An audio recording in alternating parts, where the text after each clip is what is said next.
10 random magic cards rated day number 32, everybody. We have cleared a month. I'm proud of all of us. Let's see what our first card of the day is for Friday. Happy Friday, everybody. TGIF, all that stuff. It's Game Trail Changeling, 5 mana, 3 and 2 green for a 4/4 shapeshifter with Changeling. Also has Trample, originally printed in Morningtide, and still worth about a quarter. You know, it's kind of surprising. Do you play this in Changelings? Oh, I'm not too sure, actually. I think this is mostly like a drafty card, but I guess we don't have like that many Changelings, so like maybe you got to take what you can get. I'm still just going to give this card like a 4.1 to start that. I shouldn't even. I don't know. Changeling gives you like an extra like 0.6 of a point. So I think it actually checks out. I'd normally give this like a, would I give it a 3.5?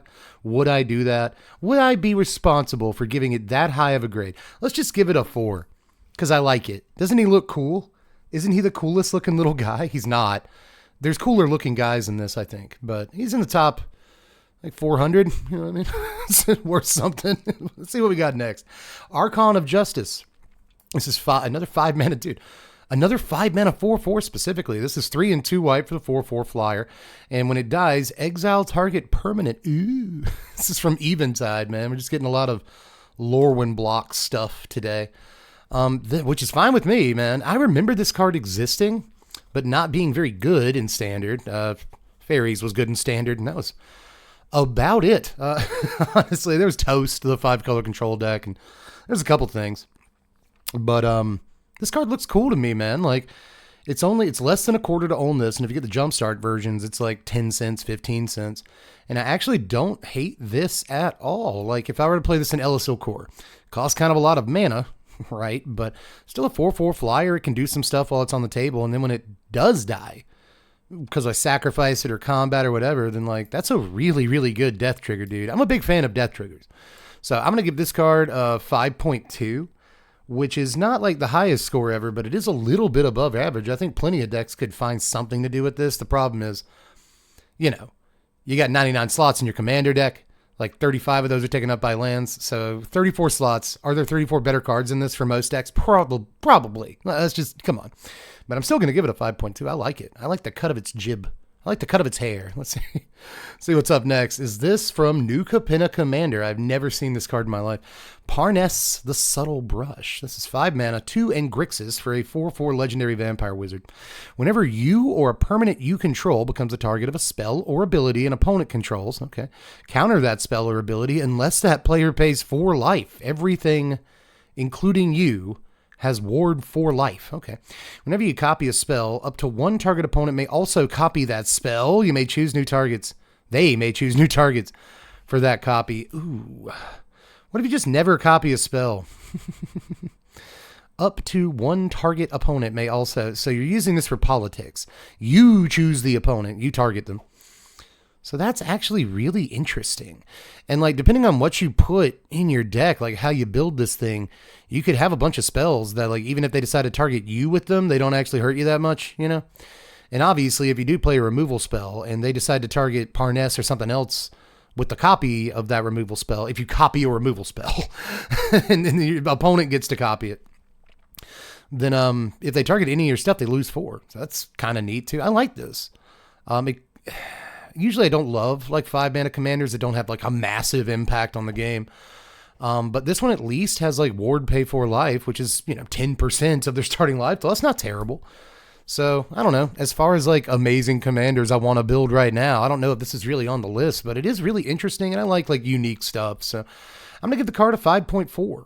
I don't know if it's that good, but again, unique commanders that in this case, especially let you play a bunch of different colors. It's all good, man. And like all of these are really good colors for like targeting stuff, you know what I mean? If you did want to play politics and copy spells or whatever. So I kind of like it. I also like the cut of her hair. That's actually, the last guy was wearing like a cowl, you know, a hood, but this lady, that's actually a very nice haircut. They probably have good hairdressers in New Capenna, right? It's like a whole kind of modern-ish city. So they got, you know, they got barbers and such. Let's move on though. I guess, to Metropolis Reformer. We get the funky art version of it from March of the Machine Aftermath. This is 3 mana, 2 and a white for a 2/3 Angel Cleric with flying and vigilance. Yes, you have hexproof. Whenever Metropolis Reformer is dealt damage, you gain that much life. All right, that's a fine card. You can get this for as little as 41 cents right now. The version we were just looking at is like $4, but it's because it's a super special one. Normally, this card's like around 50 cents, give or take. I think that's actually a pretty good price for this. You know, you play it in your Angel Commander deck, almost certainly, guaranteed. But it's actually just not a bad card, period. Maybe you play it in your like life gain decks. You know, it's got 2 keyword abilities. I've kind of always liked this. It's never seen play in standard, aside from like the occasional arena game. But I don't know. I just think as far as 3-drop creatures go, this is obviously not like the best one in the world, especially in terms of power toughness. But it's still like does a lot that you might want, especially depending on your pod. You know, like if everyone's playing stuff that targets you, pretty good call. But I guess the scores just keep coming up today. I'm going to give this a 5.6, which is high-ish. But again, I think this card has, I was going to say a high ceiling. That's not necessarily true.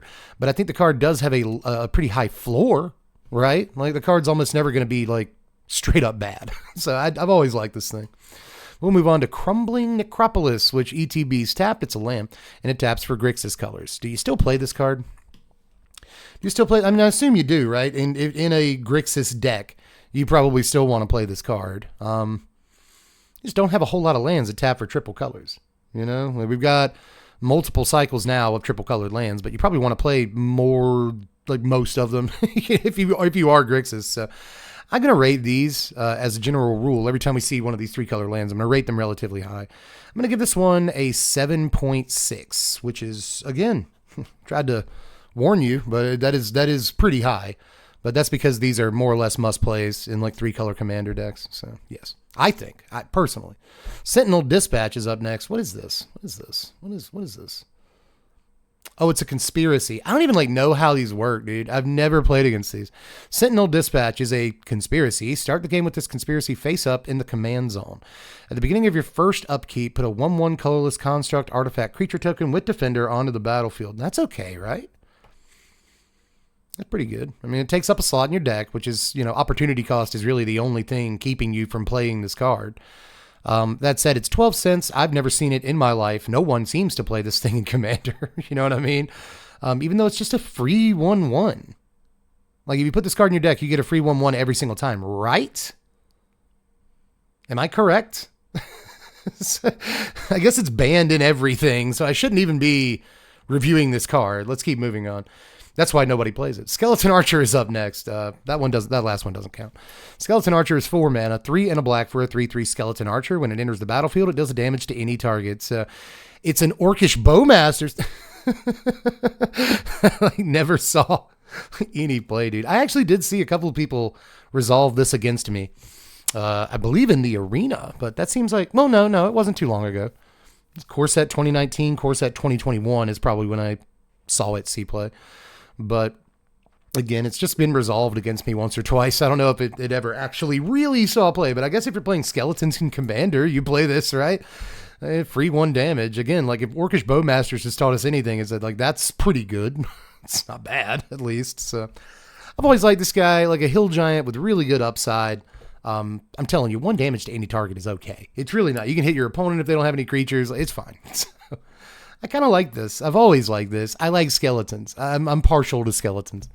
And we just don't get enough. I think with all the skeletons we've gotten recently, I don't know if this guy goes in your skeleton commander deck anymore, but he'll always have a home if I make them. You know what I mean? So, I'm going to give the guy like a 3.9. No, because I gave Game Trail Changeling like a 4 or give or take. So I'll give this a 4.1. I will give this the 4.1 I wanted to give Game Trail Changeling. Because it's not good, but I've always liked this card. Art's so good too. Randy Vargas did a great job, especially on the background work. Very, very cool. But we'll move on to, oh my goodness, it's Urza's Power Plant. You can apparently get this one from Antiquities for $4.61. What is the one that's $27? Oh, it's this one? I don't even like this one. I've always liked the bug. That's just me. But yeah, in case you've never seen this card, classic. It's a land. It taps for 1 colorless mana. But, well, a mana, generic mana, whatever. No, it's color. No, I'm sorry. Yeah, it would tap for colorless. If you have Urza's Mine, Urza's Tower, and Urza's Power Plant in play at the same time, tap to add 2 2 colorless mana to your mana pool. So in case you've, again, never seen this, Power Plant, if you have the full set out, Power Plant taps for 2, Mine taps for 2, Tower taps for 3. So that's 3 lands and 7 mana, which has always been good. This has been a deck, this was a deck in Type 1 back in 1995, you know, but it's also kind of a little bit still a deck in the formats that can play this card. You know, it's legal and modern. And every now and again, Tron is, you know, rears its ugly head. A lot of people hate this deck. I will always have just a giant soft spot. This just, you know, how a baby's head is very soft, and you know, it's basically the same size, like a giant baby skull soft spot. One of the weirdest things I've ever said. For Urza's stuff, you know, Urza's lands. So, but this one, I mean, in a vacuum, this isn't a good card, right? There's dozens, if not hundreds, of lands that come into play on tap for a colorless, and do something else, you know? But when you put it into the context of having all 3 of them in play, then suddenly it's one of the most powerful lands ever printed. So it's kind of hard to judge, but I am going to rate this, assuming that you're playing it in a deck that wants to get all 3 in play. And with that in mind, I'm going to give this card an 8.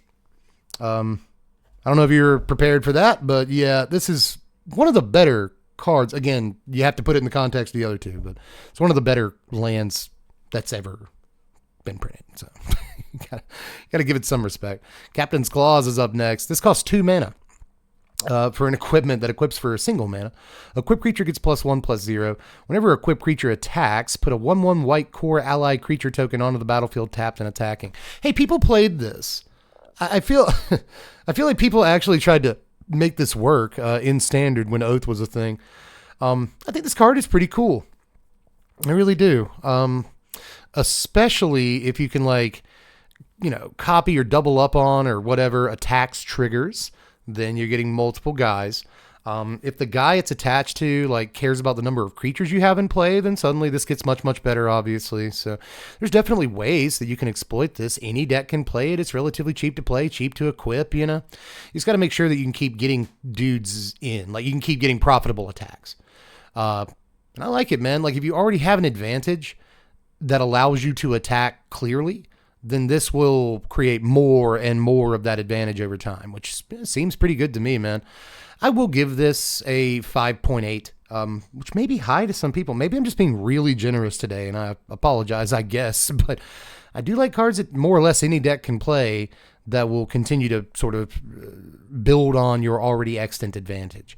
Now, if you don't have a good attack, this card is obviously not great. But you could always, like, run the dude in, let him die in combat, see what happens, and you'll still get the 1/1. So, I don't know, man. I do not hate this, like, whatsoever. I'll give it a 5.8.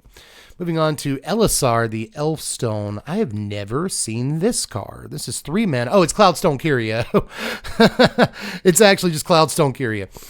This is 3 mana for an artifact. Whenever a non-artifact permanent comes into play under your control, you may return another permanent you control that shares a permanent type with it to its owner's hand. So this is in a lot of infinite combos.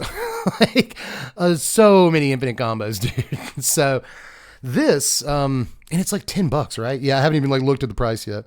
Ravnica Remastered, $7.88 is the lowest price on here, which is crazy because that's the... I need to get a copy of this. This is the retro frame, and I'm a sucker for retro frames, dude. I really like them. But there's a reason this card is still like $8. There has been talk, not really anymore, but maybe like 5 years ago or a little bit more than that even, there was talk of banning this card in Commander.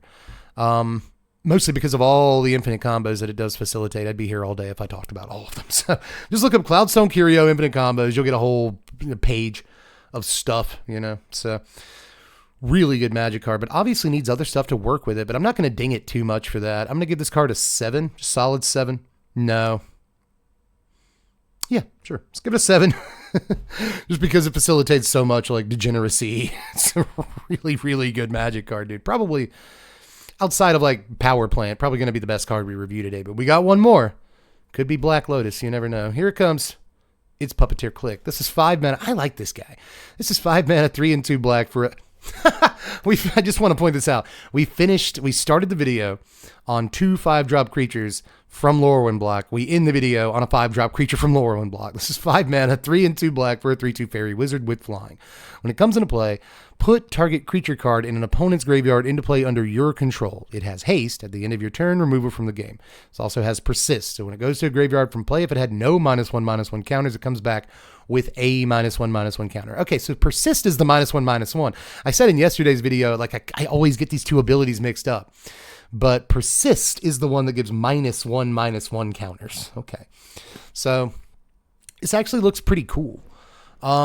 Especially in Commander where you have 3 opponents' graveyards to work from. But, you know, I usually don't love stuff that cares about what your opponents are doing. Like, you can't really set it up in any way, which is a little bit lame. But, you know, you get to reanimate 2 of your opponent's dudes, like Shallow Grave style. I'm referring to a card, I'm not being weird. It's the card Shallow Grave. And I like that form of reanimation, especially if they have like a juicy ETB trigger or something. So I think you can put this guy to work, man. You know, like bring him in and then grab something from your opponent's graveyard, sacrifice it in your Aristocrats deck or something, and then sacrifice Puppeteer Click. It persists. You get back another creature, right? Interestingly, you can get back the same creature twice in that scenario, because if you sacrifice the creature before the end of the turn, right, what does the Oracle text say? Yes. At the beginning of your next end step, exile it. Cool. So that means that you could grab a dude from the graveyard, sacrifice it, and then sacrifice Puppeteer Click. It comes back and grabs the same guy out of their graveyard again, which is like really, really cute. So I don't know. I think there's definitely setups with this. But again, the problem is that you have no real control over those setups. So I do have to ding this card for that, but too much, man. I'm gonna give this like a 5.4. I know I'm just wacky today with the with the scores, so I should probably come down on that. I will give this a 5. I will just give this a 5 and kind of be done with it. I don't think it deserves that extra 0.4 of a point.